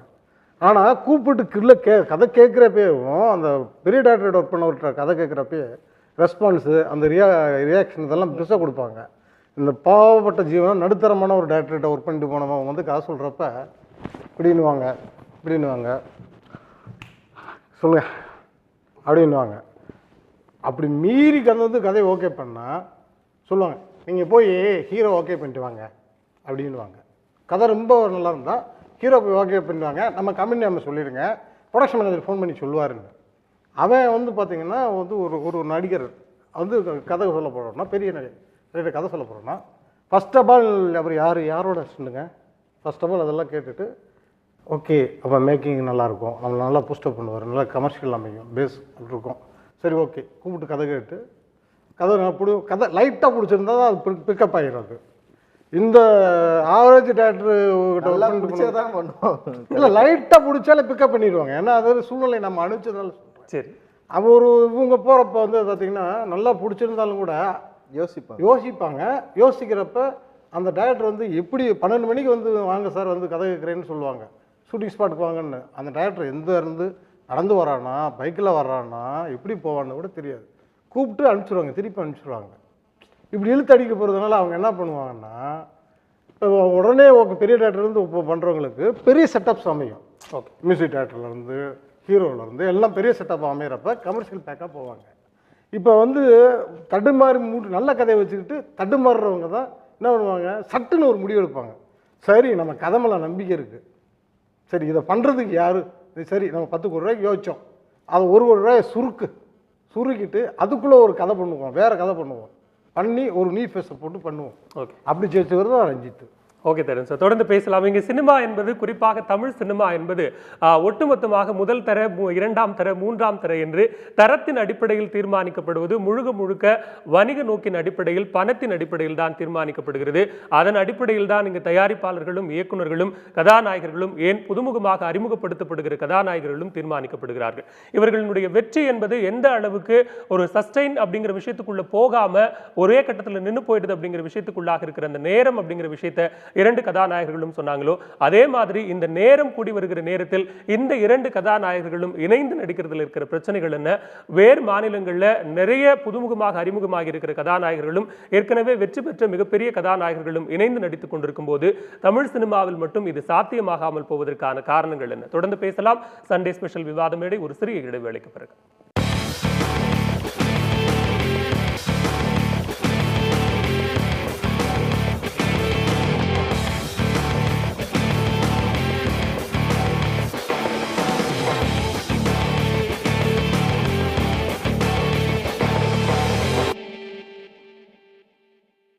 சினிமா ஸ்பெஷல் விவாத மேடை தொடர்கிறது. தமிழ் சினிமாவில் அறிமுகமாகிற புதுமுக கதாநாயகர்கள் குறித்து இன்றைய சண்டே ஸ்பெஷல் விவாத மேடை நிகழ்ச்சியில் பேசிக் கொண்டிருக்கிறோம். பல்வேறு மாநிலங்களில் வேற்று மொழி திரைப்படங்களில் அறிமுகமாகிற புதுமுக கதாபாத்திரங்களோ அல்லது ஏற்கனவே அறிமுகமாகி வெற்றி பெற்றிருக்கிற ஹீரோ என்கிற மிகப்பெரிய அந்தஸ்தில் இருக்கிற நடிகர்களோ இணைந்து நடிக்கிற போது, அதாவது அந்த கதைக்களத்தில் 2-3 கதாநாயகர்கள் தேவைப்படுகிற போது இணைந்து நடித்து அந்த படங்கள் மிகப்பெரிய வெற்றியை பெற்றிருக்கிறது. அந்த வெற்றிக்கான பார்முலாவை, பல்வேறு மாநில படங்களினுடைய வெற்றி பார்முலாவை தமிழ் சினிமா ஃபாலோ பண்ணுகிற போது இந்த வெற்றி ஃபார்முலாவை மட்டும் ஏன் தமிழ் சினிமா ஏற்க மறுக்கிறது? இங்கு கதாநாயகர்களுக்கு மத்தியில் இருக்கிற ஈகோ என்கிற ஒரு அடிப்படையான விஷயம்தான் இந்த வெற்றிக்கான ஃபார்முலாவை ஏற்க மறுக்கிறதா? தொடர்ந்து பேசலாம். திரு ரஞ்சித், நிறைய பக்கத்து ஸ்டேட்ல இருக்கிற கேரளாவிலேருந்து வேற மாற்றுமொழி திரைப்படங்கள்லேருந்து மிகப்பெரிய வெற்றி கொடுத்த கதாநாயகர்கள் எல்லாம் ரொம்ப ஜோவியலா ஒரு படம் பண்றதை பார்க்கலாம் அப்படின்னு சொல்லலாம். அந்த படம் மிகப்பெரிய சக்சஸை கொடுத்துருக்கும். அங்க ரசிகர்கள் வட்டம் அப்படிங்கிறது இவருக்கான ரசிகர் அப்படின்னு இல்லாம சினிமாவுக்கான ரசிகர் அப்படிங்கிற ஒரு ஆஸ்பெக்ட்ல பார்க்கும்போது அந்த ஒரு 4-5 ஹீரோக்கள் இணைஞ்சு நடிச்சா கூட அந்த படத்தினுடைய வெற்றியை தீர்மானிக்கிற அளவுக்கு இருக்காங்க. தமிழ் சினிமாவில் ஏன் அந்த இடம் இன்னும் காலியாகவே இருக்கு? அடியில் அதாவது 80s வந்து இது நடந்திருக்கு. பாலச்சந்தர் பீரியடில் அவர் ஒரு பீரியடில் வந்து அவரால் வெளிவந்த நடிகர்களை வச்சு அவர் வந்து பண்ணியிருக்காரு. ஒரு இயக்குனருக்கான பவர் இருக்கிறப்போ சில கதாநாயகர்கள் நடிக்க ஒத்துக்கிறாங்க. அப்புறம் வந்து என்னென்னா வந்து மேக்ஸிமம் வந்து என்னென்னா இங்கே ஒவ்வொரு கதாநாயகர்களுக்கும் அவங்கவுங்களுக்கான கனவுகள்னு ஒன்று இருக்குது. இப்போ நீங்கள் வந்து ஒரு கதை சொல்ல போகிறீங்கன்னா அவங்க வந்து அந்த படத்தை வந்து அது தான் படமாக நினைக்கிறாங்க. ஆக்டிங் மட்டும் இல்லாமல் மற்ற எல்லா விஷயங்களும் தனக்குரியதாக இருக்கணும், தனக்குரியதாக மாற்றணும் அப்படின்ற யோசனை வந்து ஒன்று இருக்குது. அது ஒரு பிரச்சனை. ஓகேங்களா? அதுக்கப்புறம் வந்து என்னென்னா இப்போ கேரளாவில் வந்து எல்லாம் ஒன்று சேர்ந்து நடிக்கிறாங்க. இப்போ மற்ற ஸ்டேட்டில் நடிக்கிற மாதிரி வந்து என்னென்னா ஒவ்வொரு ஏரியாவுக்குமான பிஸ்னஸ் வேல்யூன்னு ஒன்று இருக்குது. இப்போ வந்து கேரளாவில் வந்து ஒரு 5 நடிகர்கள் சேர்ந்து நடிக்கிறப்போ அவங்களுடைய சம்பளம் அப்படின்ற ஒரு விஷயம் அவங்கள பற்றி அவங்க டோட்டலாகவே பட்ஜெட் வந்து ரொம்ப க்யூஸ் பண்ண ஒரு பட்ஜெட்டில் தான் ஒர்க் பண்ணுறாங்க. இப்போ இந்தியில் நீங்கள் போனீங்கன்னா எல்லாம் நிறைய பெரிய பெரிய நடிகர்கள் நடிக்கிறப்போ அவங்களுக்கான பட்ஜெட் வேல்யூஸின் பெரிய லெவலில் இருக்குது. அப்போ தமிழில் வந்து நடிக்கிறப்போ வந்து 2 நடிகர்கள் சேர்ந்து நடிக்கிறப்போ 2 பேரோட சம்பளம் வந்து ஹெவியாக வைக்கணும். ஓகேங்களா? பெரிய பெரிய சம்பளம் வாங்குவாங்க. அதுக்கப்புறம் வந்து படத்துக்கான காஸ்ட்டுன்னு ஒன்று இருக்குது. அதுக்கப்புறம் வந்து அதை எப்படி விற்கணும் அப்படின்ற ஒரு பிரச்சனை இருக்குது. இந்த ஒரு பிரச்சனை இருக்குது. இதே சமயத்தில் ஈகோவும் இருக்குது. ஏன்னா 2 நடிகர்கள் சேர்ந்து நடிக்கிறதுல வந்து அவங்களுக்குள்ள மேக்ஸிமம் உடன்பாடு கிடையாது. ஏன்னா இங்கே வந்து எல்லாருமே வந்து ஒரு தனித்தனி குழுவாக தான் இயங்கிட்டு இருக்காங்க. நான் யார் அப்படின்ற எல்லாமே பார்க்குறது ஒற்றுமையாக இருந்தாலும் கூட அவங்களுக்குள்ள வந்து ஒரு சின்ன பிரச்சனை இருக்குது. ஏன்னா நம்மளோட ஸ்க்ரீன் ப்ரெசன்ஸ் நம்மளது கம்மியாயிடுமா, இல்லை வந்து அவங்களது கம்மியாயிடுமா, இல்லை வந்து அந்த மாதிரி பிரச்சனைகள் இங்கே இருக்குது. இது வந்து எங்கே போகும்னா டைரக்டர் மீடியமாக ஃபிலிம் மாறுறப்போ நிச்சயமாக நிறைய நடிகர்கள் நடிச்சுட்டு தான் இருக்காங்க. ஈவன் பாலா அவருடைய படங்களில் கூட வந்து பெரிய நடிகர்கள் வந்து சேர்ந்து நடிச்சிருக்காங்க. இந்த மாதிரி வந்து மன்றத்தினம் அவருடைய படங்களில் நிறைய நடிகர்கள் சேர்ந்து நடிக்கிறாங்க.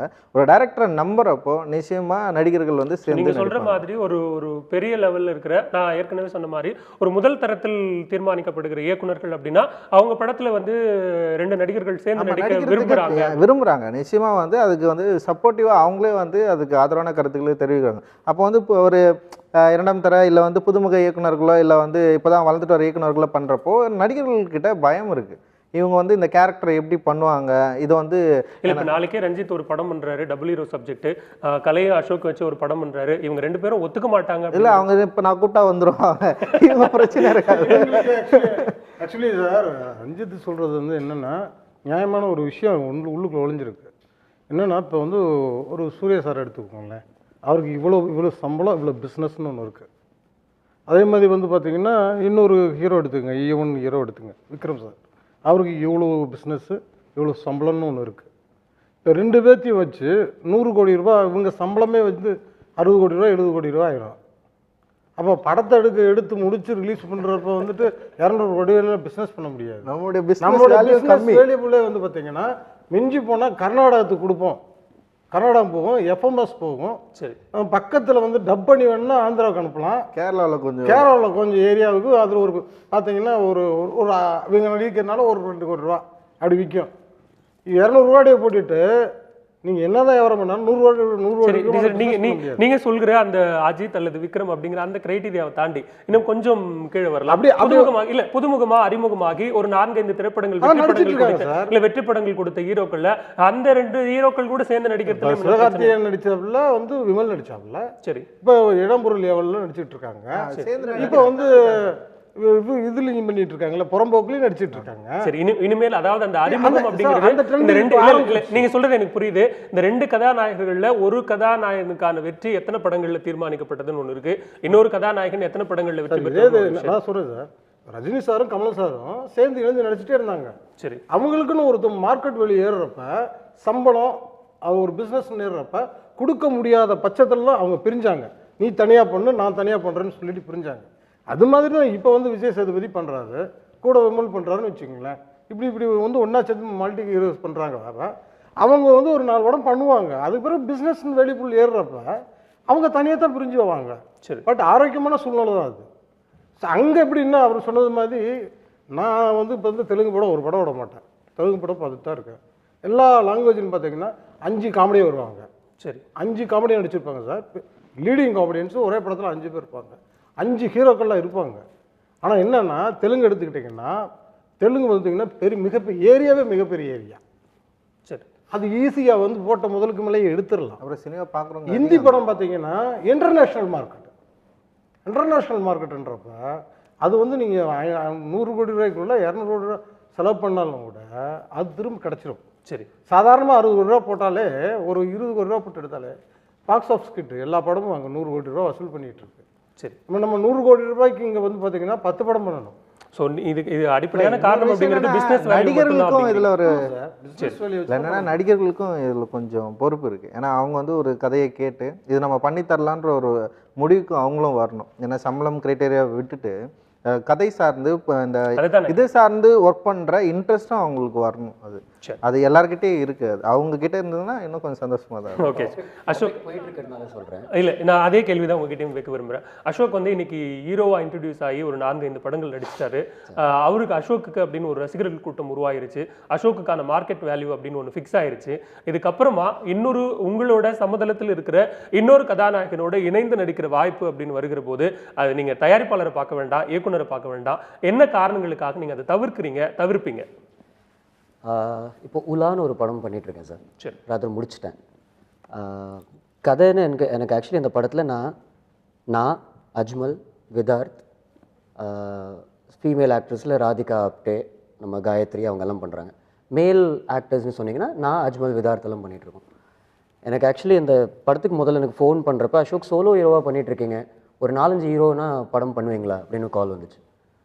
நான் சொன்னேன், நான் இது வரைக்கும் எனக்கு சோலோ ஹீரோவாக கதை தான் பண்ணணுன்னு நான் எப்போவுமே ஒத்த காலம் நிற்கலை. வந்த கதைகள் அப்படி அமைஞ்சுது. முருகா சரி, பிடிச்சிருக்கு சரி, கோழி கூது சரி, காதல் சொல்ல எல்லாமே சோலோ அது அப்படி தான் அமைஞ்சுது. ஸோ அது நான் இப்படி தான் எடுப்பேன், இப்படி தான் நடிப்பேன்னு நான் எங்கேயுமே நான் பிளாக் பண்ணி ஃபிக்ஸ் பண்ணிக்கல. ரெண்டாவது, அசோக் கொஞ்சம் நெகட்டிவ் ஷேடட் கேரக்டர் இருக்குது பண்ணுவீங்களான்னு கேட்டாங்க. அந்த படத்தில் நான் வில்லனாக பண்ணுறேன், உலாவில் நான் வில்லனாக பண்ணுறேன். நான் ஸ்டேஜ் தியேட்டர் பண்ணுறப்ப மோஸ்ட்லி பெஸ்ட் ஆக்டர் அவார்ட்ஸ் எல்லாம் வாங்கினது காமெடிக்கும் நெகட்டிவ் கேரக்டர்ஸ்க்கு தான். சரி, சினிமாவில் எனக்கு வந்த கதைகளாக அமைஞ்சு போச்சு. இமோஷனல் கேரக்டர்ஸ், முருகா பிடிச்சிருக்கல, இவ்வளோ ஒரு நல்ல லவர் பாய்னு அமைஞ்சுது. கடவுள் அனுகிரகத்தில் ரசிகர்கள் இந்த சென்ஸ் நல்ல நடிகன்ப்பா, இன்னும் அவனுக்கு அந்த டேர்னிங் பாயிண்ட் அமையலைங்கிற அந்த நல்ல ஆசையோட ஆசீர்வாதங்கள் தான் அதிகமாக இருக்கே தவிர I don't know about in terms of market value யாரோட எப்படி என்ன மார்க்கெட்னு எனக்கு தெரியல. பிகாஸ் ஐ திங்க் எல்லா நடிகர்கள் இன்றைய தேதியில் we are only as good or as bad as our previous film. அத்தனை அடுத்தடுத்த படங்களுக்கு நம்ம போராட்டம் போயிட்டு தான் இருக்குது. எல்லாருக்குமே அவங்க லெவலில் போயிட்டு இருக்கு. ஏன்னா இப்போ ஒரு நடிகனா இவங்க 2 பேரும் சொன்ன மாதிரியான மார்க்கெட் வேல்யூ ஒரு ஹீரோக்கு அதிகமாகிறது அப்படிங்கிறது அசோக்கு தெரியலன்னு சொல்லலாமா? எனக்கு தெரியல. இல்ல, இப்ப இவங்க 2 பேரும் சொல்ற ஹீரோக்களுக்கான மார்க்கெட் வேல்யூ, பிசினஸ் வேல்யூ அதிகமாகுதுன்னு சொல்றாங்களே, அது ஒருவேளை அசோக்கு தெரியாதுன்னு சொல்லலாமான்னு இல்லை சார். நான் மார்க்கெட் வேல்யூங்கிற விஷயம் என்ன சார், ஒன்றும் இல்லை. I always I mention this also. ரோட்ல பகவத்கீதை 20 ரூபா பாக்கெட் புக் விற்குதுன்னா பகவத்கீதைக்கு மதிப்பு 20 ரூபான்னு அர்த்தம் இல்லை. சரி. So it also depends. இப்போ நான் என்னோட க்ரோத்துக்காக எப்படி ஒரு தரமான இயக்குனர், எப்படி ஒரு பெட்டர் டைரக்டர்ஸ், ஒரு பெட்டர் ப்ரொடக்ஷன்ஸ், யார் அந்த முழு படத்தை ஒரு நல்ல பேக்கேஜிங்காக, சரியான தியேட்டர்ஸ் அமையணும், சரியான ஷோ டைமிங்ஸ் அமையணும், அதெல்லாம் அமைஞ்சு அந்த படம் வெற்றிகரமாக ஒரு படமாக நின்றுச்சுன்னா அந்த படமோட வெற்றியில் நம்மளோட வெற்றியும் அப்படியே தானாகவே க்ரோ ஆகும். இப்போ நான் எப்படி ஒரு ரெக்கக்னைஸ் டைரக்டர்ஸ் அண்ட் ப்ரொடியூசர்ஸ் நான் வேண்டிக்கிட்டு இருக்கேனோ, establish directors are looking for bigger actors. இது ஆக்சுவலி கே ரவிக்குமார் சார் அவரோட ஒரு இன்டர்வியூவில் ஒரு தடவை அவர் சொன்னார். பிகாஸ் இஃப் சம்டைம்ஸ் நம்ம எல்லாருக்குமே தோணும், Shankar sir or Rajini sir இவங்க இவ்வளோ பெரிய தரத்தில் இருக்காங்க, அவங்க எவ்வளோ புது டைரக்டர்ஸ்க்கு சான்ஸ் கொடுக்கலாம், அவர் எவ்வளோ புது டெக்னீஷியன்ஸ்க்கு சான்ஸ் கொடுக்கலாம். பட் ஐ திங்க் அவங்களோட ஒரு க்ரோத்துக்கு அப்புறம் அவங்களோட ஒரு சம்பளம்னு இருக்கு. இப்போ இஃப் ஐ வாண்ட், அதே கேள்வி தான் நான் உங்களுக்கு கேட்டேன். அசோக்கோட க்ரோத்துக்கு அப்புறம் அசோக்கோட சம்பளம் என்ன அப்படிங்கிறது கேள்வி. இல்லை என்னோட இல்லை நான் வரேன் சார். ஆக்சுவலி சம்பளங்கிற ஒரு விஷயம் அது வளரும் சார். பிகாஸ் நான் என்னோட சம்பளங்கிற ஒரு விஷயம் எப்படி பார்க்குறேன்னா, என்னை வச்சு அசோக்கை வச்சு ஒருத்தர் ஒரு படம் பண்ணுறாரு. சரி. தமிழ்நாட்டை பொறுத்த வரைக்கும் 9 ஏரியாஸ் ஆஃப் டிஸ்ட்ரிபியூஷன் இருக்குது, எஃப்எம்எஸ் இருக்குது, சேட்டலைட் இருக்குது.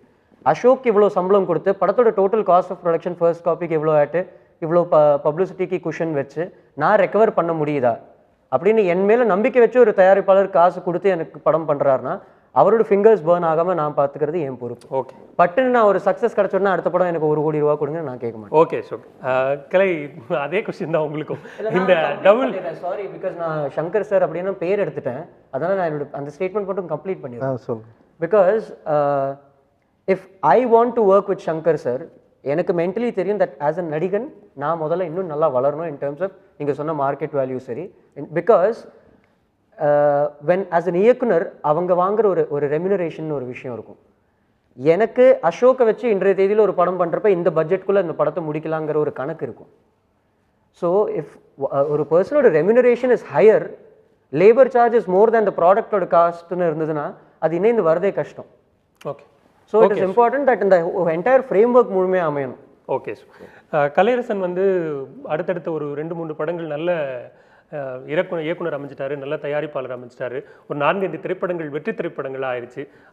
தொடர்ந்து அடுத்ததாக கலையரசன் நடிக்க போகிற படங்கள் அப்படிங்கிறது, நீங்கள் ஏற்கனவே முதல் படம் நடித்த உங்களுடைய படத்தை வெற்றி படமாக்கின அதே இயக்குனர் ஒரு டபுள் ஹீரோ சப்ஜெக்ட் கதையோடு உங்ககிட்ட வராரு.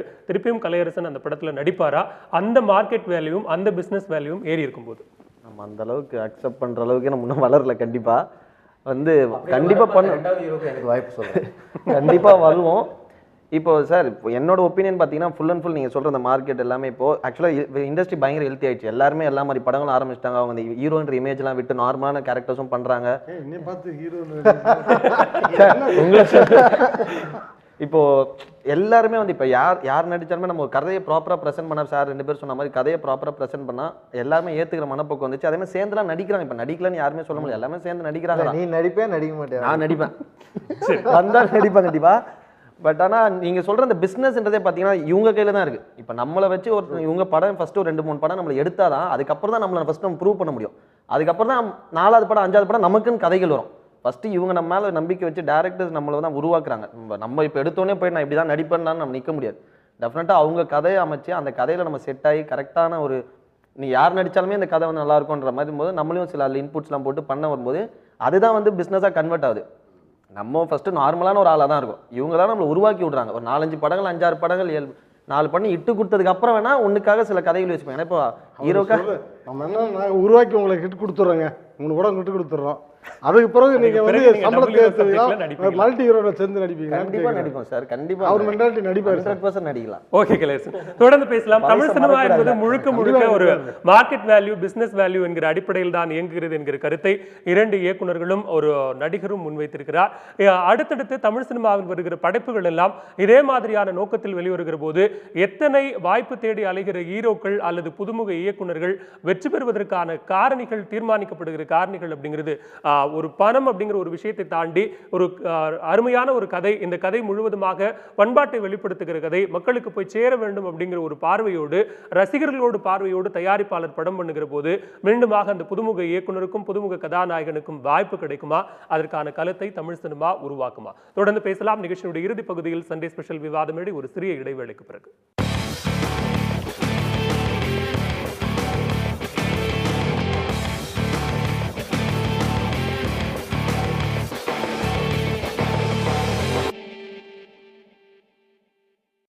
சினிமா ஸ்பெஷல் விவாத மேடை தொடர்கிறது. தமிழ் சினிமாவில் அறிமுகமாகிற புதுமுக கதாநாயகர்கள் குறித்த இன்றைய விவாத மேடை நிகழ்ச்சியில் பேசிக் கொண்டிருக்கிறோம்.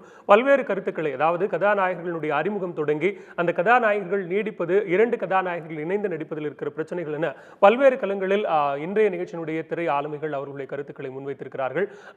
தமிழ் சினிமாவை பொறுத்த வரைக்கும் ஒரு ஆரோக்கியமான சூழ்நிலைக்கு, அதாவது முழுக்க வணிகமயமான நோக்கம் என்கிற காரணம் இல்லாமல் ஒரு வாய்ப்பு தேடுகிற, சிறந்த திரைக்கதையோடு கதையோடு வாய்ப்பு தேடுகிற அனைவருக்குமான வாய்ப்பை, அது இயக்குனரோ புதுமுக கதாநாயகனோ, அந்த அடிப்படையில் வாய்ப்பு தேடுகிறவர்களுக்கான வெற்றியை தீர்மானிக்கிற களமாக தமிழ் சினிமா இருக்குமா எதிர்காலத்தில் அப்படிங்கிற ஒற்றை கேள்வி விருந்தினர்கள் அனைவருக்குமாக முன்வைக்கப்படுகிறது. அது மட்டும் இல்லாமல் அவர்கள் தற்போது பணியாற்றிக் கொண்டிருக்கிற திரைப்படங்கள் குறித்தும் அவர்களது அனுபவங்களை பகிர்ந்து கொள்ள இருக்கிறார்கள். முதலில் திரு தருண் கோபி அவர். கண்டிப்பாக சார், வந்து நல்ல கதை வந்து செலக்ட் பண்ணிட்டாங்கன்னா, அந்த கதையை செலக்ட் பண்ணுற ப்ரொடியூசர் கிடச்சிட்டாங்கன்னா, நான் புதுமுக இயக்குனர், எல்லா இயக்குனரும் நல்ல கதை தான் சார் வச்சுருக்காங்க. சரி, அதனால் துணிஞ்சு வந்து படம் புதுமுகத்தை போட்டு எடுங்கன்னு சொல்லிட்டாருன்னா, துணிஞ்சு புதுமுகத்தை போட்டு படத்தை எடுத்து ஹிட்டு கொடுப்பாங்க சார். ஓகே, அதுக்கு உதாரணத்துக்கு வந்து பார்த்திங்கன்னா விஜய், இப்போ வந்து சிவகார்த்திகேயன், விஜய் சேதுபதி, தினேஷ், இப்போ வந்து பார்த்திங்கன்னா ஒரு 10 பேர்கிட்ட தான் முன்னாடி வந்து போய் டேட் கேட்க வேண்டியது இருந்துச்சு. சரி,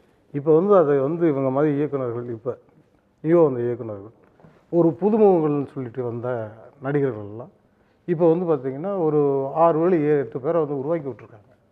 ஸோ இப்போ காம்படிஷன் வந்து கம்மியாக இருக்குது.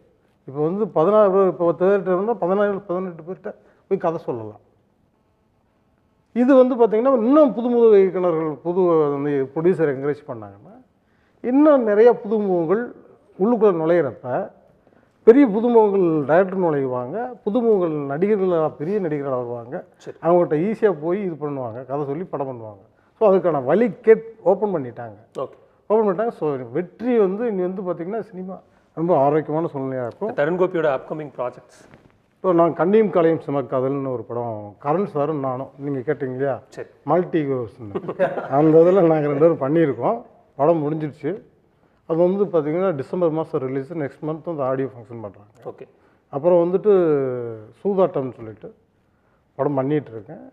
அது வந்து பார்த்திங்கன்னா அதில் நான், சந்தியா, அப்புறம் வந்து இன்னொரு புதுமுகம், சரி, இல்லை கமர்ஷியல் பேக்கில் மறுபடியும் நான் வந்துட்டு காலைக்கு பிறகு இந்த படத்தை டைரக்ட் பண்ணிகிட்ருக்கேன். ஓகே, இந்த படம் போயிட்டுருக்கு. ஓகே.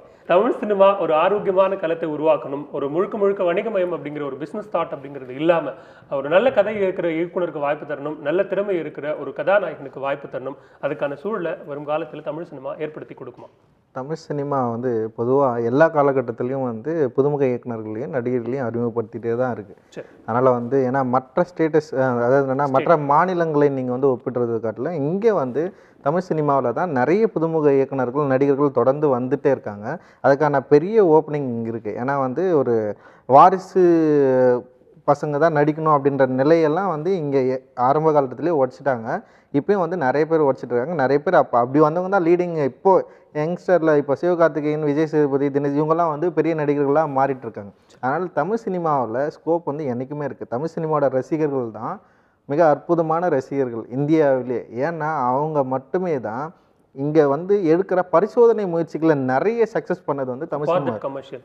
ஆமாம், கமர்ஷியல். அதாவது என்ன சொல்கிறேன்னா பேரலல் சினிமாவே கமர்ஷியல் சினிமாவாக மாற்றுற வல்லமை வந்து தமிழ் சினிமா ரசிகர்களுக்கு மட்டும்தான் இருக்குது. அவங்க தான் வந்து எக்கச்சக்கமான ஆர்ட் மூமெண்ட் படங்களையே வந்து வணிக ரீதியாக வெற்றி பெற வச்சு நெக்ஸ்ட் படம் போயிருக்காங்க. இப்போ மகேந்திரனோட உதிரிப்பூக்கள் படம் பார்த்திங்கன்னா வந்து எந்த வகையிலும் 80s வந்து பெரிய பெரிய நடிகர்கள் பின்னாடி ஓடி இருக்கிற டைமில் வந்து மகேந்திரன் வந்து உதிரிப்பூக்கள்னு ஒரு படம் எடுத்தார்.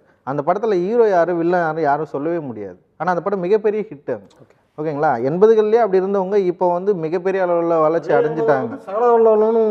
ஆமாம், அதே மசாலா படமும் ஓடி இருக்கு. அதனால் வந்து தமிழ் சினிமா ரசிகர்களுக்கு இதுதான் வேணும்னு சத்தியமாக அவங்க கேட்கவே இல்லைங்க. நம்ம தான் வந்து இதுதான் வேணும் அவங்க நினைக்கிறாங்கன்னு நம்பி தவறாக ஏதோ ஒன்று கொடுத்துன்னுக்குறோம். அதனால் வந்து அவங்களுடைய ரசனை வந்து ஓப்பனாக தான் இருக்குது. ஆல்ரெடி வந்து பார்த்தீங்கன்னா ஹீரோ இமேஜை உடைச்சிட்டு எப்பயோ உடைச்சிட்டார் சார். சரி. நாங்கள் குழந்தையா இருக்கிறப்ப உடைச்சிட்டார் ராஜகிரண் சார். அதான் சொல்கிறேன், எல்லாருமே இப்போ இங்கே வந்து சக்ஸஸாகவே மாறிட்டு இருக்கு. அதனால் வந்து தமிழ் சினிமா ரசிகர்கள் நம்ம ஏதாவது புதுசாக கொடுங்கன்னு ஏக்கத்தோட தாகத்தோட காத்துன்னுக்குறாங்க. ரைட்டர்ஸ் கிரியேட்டர்ஸ் தான் வந்து அதை நம்ம பயன்படுத்திட்டு ஒர்க் அவுட் பண்ணணும்னு நினைக்கிறேன். அது நம்மளுடைய மெட்ராஸ் வந்து அந்த செப்டம்பர் லாஸ்ட் வீக் வந்து ரிலீஸ் பிளான் பண்ணுறோம். அதில் கலையரசனும் முக்கியமான ரோலில் நடிச்சிருக்கோம். நிச்சயம் எல்லாருக்கும் பிடிச்ச ஒரு படமாக இருக்கும்னு நான் நினைக்கிறேன். நன்றி ரஞ்சித். அசோக், உங்களோட அப்கமிங் ப்ராஜெக்ட்ஸ்? சொன்ன மாதிரி ஊலா முடிச்சிருக்கேன் சார். அது ரிலீஸை நோக்கி வந்துட்டுருக்கு.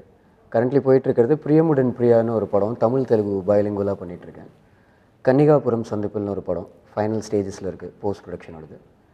அண்டு வானம் பார்த்த சீமையிலன்னு ஒரு படம் முடிச்சிருக்கேன். ஸோ பயணம் போயிட்டு. ஓகே, கலையரசன் உங்களோட? மெட்ராஸ் மட்டும்தான் இருக்குது. மெட்ராஸ் மட்டும் நடித்து முடித்தால்தான், அதுக்கப்புறம் வேறு எதுவும் கமிட் ஆகலை, வெயிட் பண்ணுறது. ஓகே.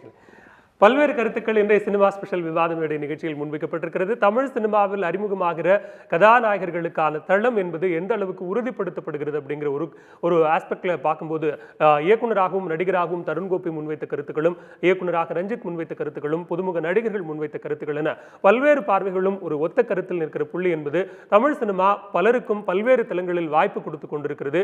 மற்ற மாநிலங்களை ஒப்பிடுகிற போது மற்ற காரணங்களுக்காக மற்ற மாநிலங்களை நாம் ஒப்பிட்டு பார்ப்பதில் தமிழ் சினிமா என்றைக்கும் அதனுடைய தரத்தில் தலைநிமிர்ந்து நிற்கிறது என்கிற கருத்து தான் திரை பிரமுகர்களுடைய கருத்தாக இருக்கிறது. இந்த தமிழ் சினிமாவினுடைய களத்தை பொறுத்த வரைக்கும் முழுக்க வணிக நோக்கம் என்கிற அடிப்படையில் செயல்படுகிற போது அது ரசிகர்களுக்கான சினிமாவாக மாறுகிற காலம் என்பது நிச்சயம் இருக்கிறது. அந்த காலத்திற்கான படைப்பாளிகளால் நிச்சயம் உருவாக்கப்படும் என்கிற கருத்தே நிதர்சனமான கருத்து. நிகழ்ச்சியில் பங்கேற்று தங்களது கருத்துக்களை முன்வைத்த இயக்குனர் ரஞ்சித் அவர்களுக்கும், கலையரசன் அவர்களுக்கும், அசோக்குமார் அவர்களுக்கும், தருண் கோபி அவர்களுக்கும் நன்றியை தெரிவித்துக் கொண்டு சினிமா ஸ்பெஷல் விவாத மேடை நிறைவு பெறுகிறது. மீண்டும் மற்றொரு நிகழ்ச்சியில் சந்திக்கலாம். நன்றி, வணக்கம்.